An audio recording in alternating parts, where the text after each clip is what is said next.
Hi வணக்கம். இன்றைக்கு நாங்கள் பார்க்க போகிறது சோள மாவை வச்சு ஒரு அல்வா செய்ய போகிறோம். இது செய்கிறதுக்கு ஒரு 20 நிமிஷம் போதும். ஒரு 20-25 அரை மணித்தியாலத்துக்குள்ளேயே இது செஞ்சிடலாம். இதுக்கு அதிக நேரம் எடுக்காது.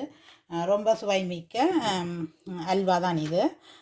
இதுக்கு தேவையான பொருட்கள் வந்து இப்போ சோளமா எடுத்து வச்சுக்கிறேன்.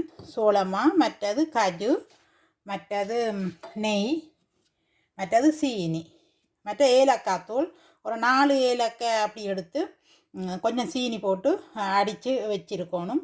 நாங்கள் கடைசியாக அது போடுறதுக்கு ஏலக்காய் தூள் நான் இப்போ இதில் எடுத்து வைக்க மறந்துட்டேன். இங்கே இருக்க எடுத்துட்டேன்.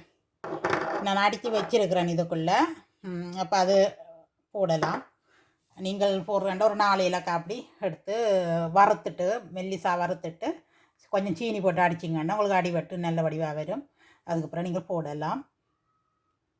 மற்றது கலர் கட்டாயம் போடணும். வண்டியில் ஒரு வடிவுக்காக தான் போடுறது. விரும்பினா போடலாம், இல்லாட்டி தவிர்க்கலாம். உங்களுக்கு விரும்பின கலர் எதுவோ அதை போடலாம்.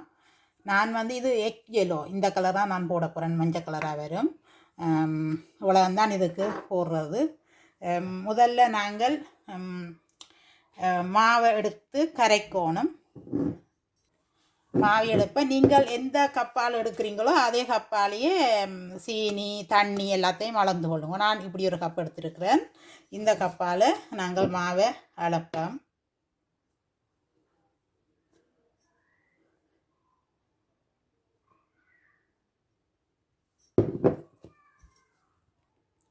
பாருங்கோ, இந்த கப்பால் எடுத்துருக்கிறேன். இதால் நான் ஒரு கப் போடுறேன். ஒரு கப்பு போட்டாச்சு. தண்ணி வந்து 2 கப்பு விடுவோம். இதாலேயே 2 கப் தண்ணி விட போகிறேன்.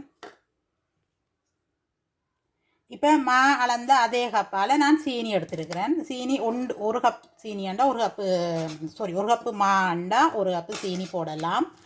உங்களுக்கு அதிக கூடினாண்டா கொஞ்சம் 1/4 1 கப் அல்லது கொஞ்சம் குறைவாக இருந்தால் 3/4 கப்பும் போடலாம். நான் வந்து கொஞ்சம் ஒரு கப்பை விட கொஞ்சம் குறைச்சி தான் எடுத்துருக்கிறேன். இதுவே நல்லா இனிப்பாக தான் இருக்குது. இனிப்பு வந்து உங்களுக்கு கூட குறைய கொஞ்சம் உங்களுக்கு விருப்பம்படி. உங்களுக்கு அதி கூடின இனிப்புண்டா கொஞ்சம் நீங்கள் சரிக்கு சரி போடலாம். ஒரு கப்புக்கு ஒரு கப் போடலாம். நான் கொஞ்சம் குறைவாக போடுவேன். சீனிப்பானி காய்ச்சணும். அப்போ நாங்கள் இதை சீனிப்பானி கரைஞ்சி வரணும் தானே. இதுக்கு வந்து அரை கப் தண்ணி விடுறேன். இது வந்து கரையட்டும். இது வந்து அடுப்பை போடுவோம். இது கரைஞ்சி வரட்டும். நாங்கள் மாவை கரைப்போம். அளந்த அதே கப்பால் இப்போ நான் தண்ணி விட போகிறேன். தண்ணியை கொஞ்சமாக விட்டு முதல்ல கரைப்போம். ஒரேடியாக கணக்க தண்ணியை விடக்கூடாது. இரண்டா கொஞ்சமாக விட்டால் தான் எங்களுக்கு கரைக்க ஈஸியாக இருக்கும். கணக்க தண்ணி விட்டால் என்ன செய்யும், கட்டிப்பட்டு ஓடி திரியும் தண்ணிக்குள்ளே. அப்போ கரைக்க கொஞ்சம் நேரம் எடுக்கும். இது கொஞ்சம் வேண்டாம், நாங்கள் டக்குன்னு ஈஸியாக கரைக்கலாம் கொஞ்சம் தண்ணி விட்டுட்டு.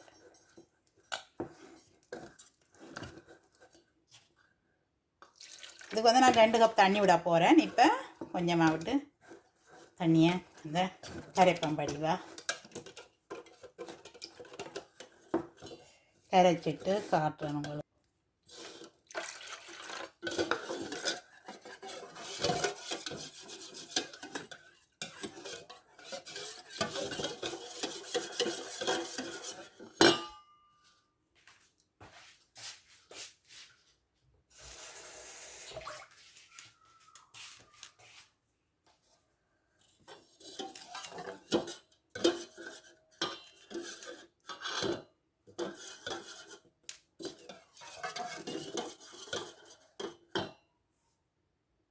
இப்போ 2 கப் தண்ணி இதுக்குள்ளே விட்டுட்டேன்.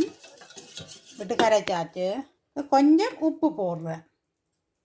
இனிப்பின் சுவையை கூட்டுறதுக்காக. உப்பு இருந்தால் தான் கொஞ்சம் டேஸ்ட்டாக இருக்கும். இப்போ சீனி கரைஞ்சி கொண்டு வரட்டும், நல்லா கரையட்டும். நாங்கள் வந்து சீனி கரையட்டும். பாருங்க, சீனி கரைஞ்சிட்டுது, கரைஞ்சி கொண்டு வருது.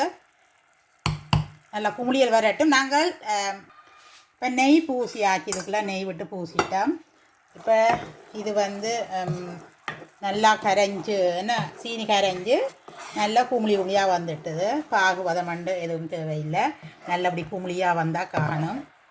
பாருங்கோ, இப்போ நாங்கள் இதை விடுவோம். நல்லா வந்துட்டுது பார்த்தீங்களோ, நல்லா கும்பளியாக வந்துட்டது. பாகு பதம் இதுக்கு தேவையில்லை.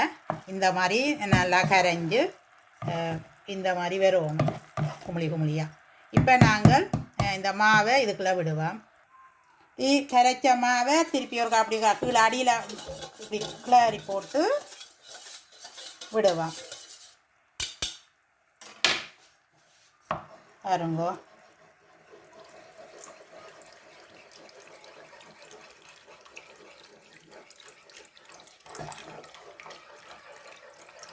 டக்கண்டு கிண்டிடலாம். அடுப்பு வந்து அளவான சூட்டெலாம் வச்சுருக்கணும்.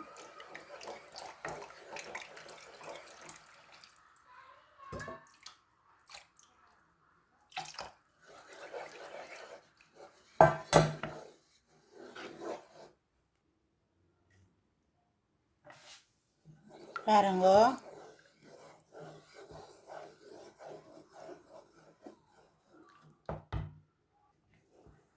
பாருங்க கொஞ்சம் கொஞ்சமாக உருகி கொண்டு வருது. ஓயாமல் கிண்டி கொண்டிருக்கணும்.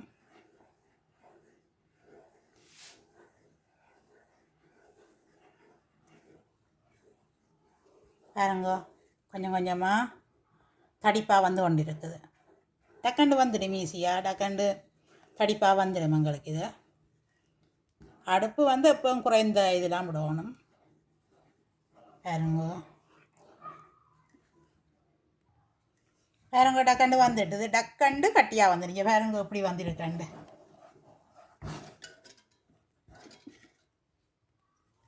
அப்படி சைனிங்காக வருது பாருங்க. இப்போ நான் இதுக்கு கலர் போட போகிறேன். கலர் வந்து கரைச்சிட்டும் போடலாம், அல்ல அது சும்மா நேரடியாக போடலாம். இப்படி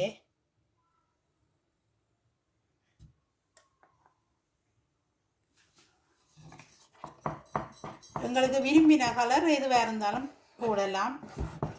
நல்ல வடிவான கலராக வந்து வருது பாருங்க. நல்ல மஞ்சள் கலர், கலரை பார்க்க ஆசையாக இருக்குது.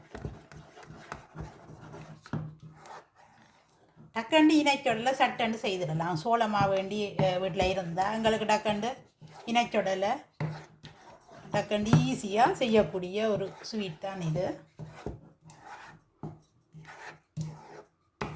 இப்போ இதுக்கு சீனிக்கெல்லாம் பாகு பதமண்டெல்லாம் தேவையில்லை. நல்லா கரைஞ்சி நல்லா அந்த குமுளி வர்ற பருவத்தில் நாங்கள் மாவை கரைச்சி இதுக்கு ஊற்றலாம்.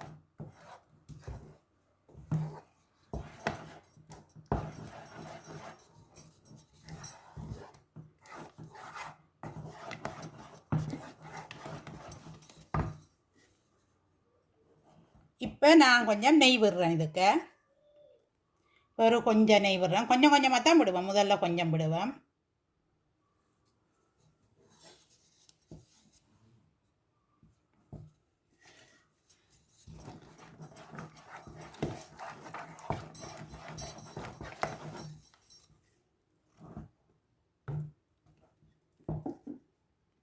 இப்போ நான் திருப்பி கொஞ்சம் விடுறேன்.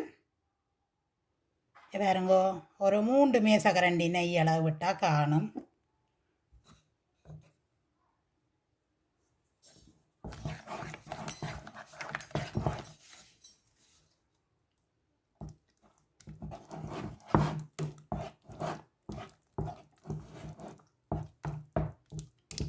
இப்போ திரண்டு சட்டியில் ஓட்டாத பருவம் வரணும். இப்போ வந்து கொண்டு இருக்குது.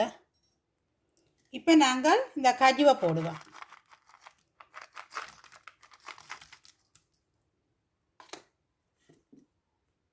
அதோட ஏலக்காய் தூள், கொஞ்சம் ஏலக்காய் தூளையும் போடுவோம்.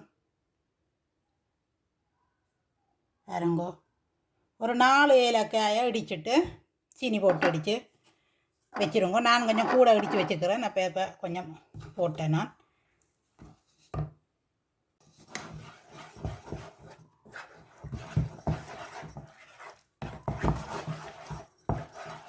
சட்டியில் ஒட்டாமல் வருது பாருங்க. ஒரு 20 நிமிஷம் போதும் இது செய்கிறதுக்கு. அரை மணித்தியாலும் கூட தேவைப்படாது. இதுக்கு டக்கண்டு ஈஸியாக செய்திடலாம். நான் இன்னும் கொஞ்சம் நெய் விட போகிறேன்.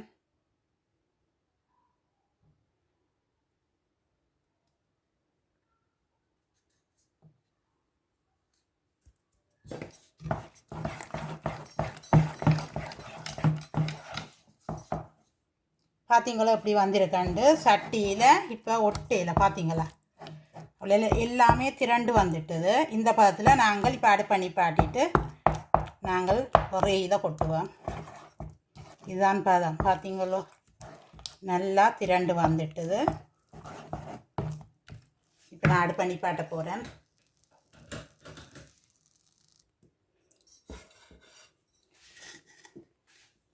இப்போ நெய் பூசின ஒரு ரே அல்லது ஒரு இப்படி ஒரு பாத்திரம் ஒரு கிண்ணம் இப்படி கொண்டில் கொட்டிட்டு நாங்கள் பரவி விடுவோம்.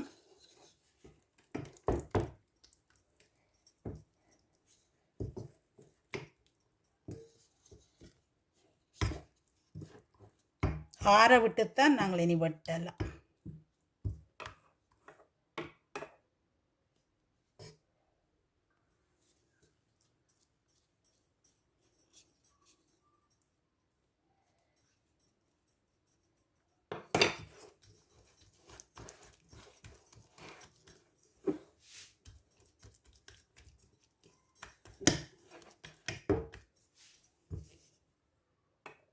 சரி, எல்லாம் நாங்கள் பரவி விட்டுட்டோம். இனி ஆறட்டும். ஆறின பிறகு நாங்கள் துண்டுகள் போடலாம். போட்டுட்டு காட்டுறேன் பாருங்க. நான் இதுகளால் ரேயில் மாற்றிட்டேன். இனி நான் இதை துண்டுகள் போடணும். எப்படி நல்ல வடிவாக வந்திருக்கு. இந்த கலரை பார்க்க ஆசையாக இருக்குது. நல்ல வடிவான கலராக இருக்குது. நேரில் கூட வடிவாக இருக்குது. இந்த வீடியோவில் இன்னை விட நேரில் இன்னும் கூட வடிவாக இருக்குது கலர். இப்போ நாங்கள் இதை வெட்டுவோம்.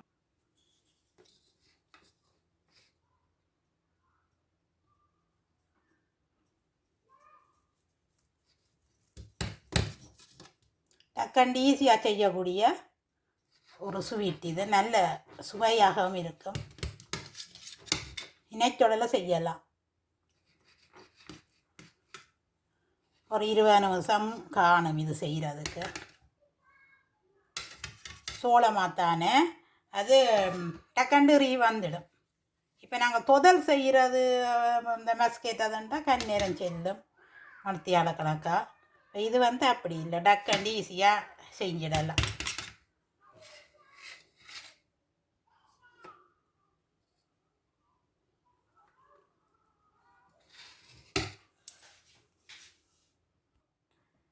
விரும்பின வடிவத்தில் வெட்டலாம். சதுர வடிவத்தில் வெட்டலாம். இந்த மாதிரி டைமண்ட் ஷேப் வெட்டில் இந்த மாதிரியும் வெட்டலாம். அந்த மாதிரி நல்லா இருக்குது. கஜுவெல்லாம் போட்டு ஏலக்காய் பவுடர் எல்லாம் போட்டது. இனிப்பு சாப்பிட்டு பார்ப்பேன்.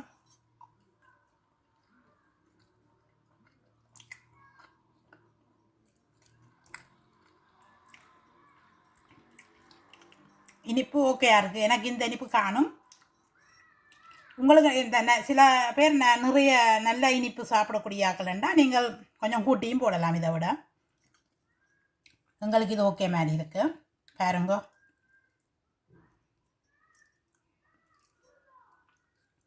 அந்த மாதிரி வந்திருக்குது.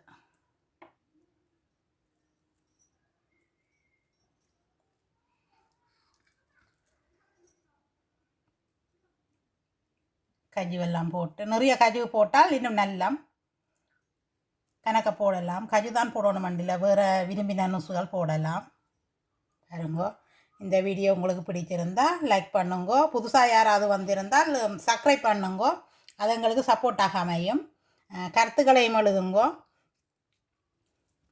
இத்துடன் இந்த வீடியோவை முடித்துக்கொள்கிறேன். நன்றி, வணக்கம். பாருங்க எப்படி வந்திருக்கேன்.